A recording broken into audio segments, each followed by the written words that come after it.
খুলনার বটিয়াঘাটা উপজেলার বরণপাড়া মশিয়ারডাঙ্গা তালতলা এলাকায় গ্রামীণ এক সড়কের পাশে প্রতিদিন বসে যায় এক ছোট্ট বাজার। তবে এটা শুধু বাজার নয়, এ এক মানবতার গল্প, ঘামের গন্ধ মাখা নির্ভরতার গল্প। এই গল্প অর্থনীতির নয়, এই গল্প আত্মসম্মানের।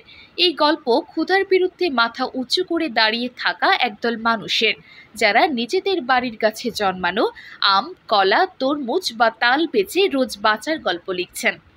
7 দশকের জীবনের ভার বয়ে চলা বিষ্ণুপদ হালদার প্রতিদিন সকালে হাতে ঝুড়ি নিয়ে বসে পড়েন রাস্তার পাশে।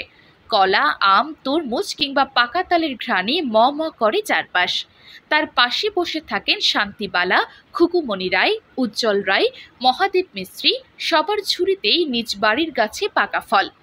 তাদের কাছে এটা শুধু উপার্জনের নয়, আত্মমর্যাদা রক্ষারও লড়াই।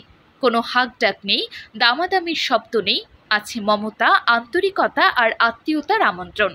পথচারী কিংবা বাইক আরোহীরা এক মুহূর্ত থেমে যান এই ফল বাজারে, ফেরেন হাতে মিষ্টি ফল আর মনে গায়ের সরলতার ছোঁয়া।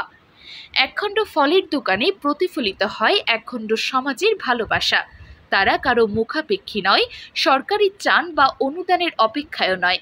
ঘরের ফল ঘরের সামনেই বিক্রি করে সযত্নে রক্ষা করছেন আত্মসম্মান। এটাই তাদের জয়, এটাই এই ছোট্ট রাস্তার বড় গল্প।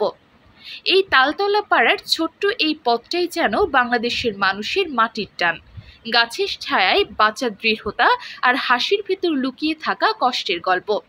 এখানে অর্থনীতির ভাষা বোঝে না কেউ, এখানে বোঝে আত্মসম্মান, বোঝে ভালোবাসা। এখানে গাছের ডালে জন্ম নেয় যে ফল, তা পৌঁছে যায় মানুষের হৃদয়ে।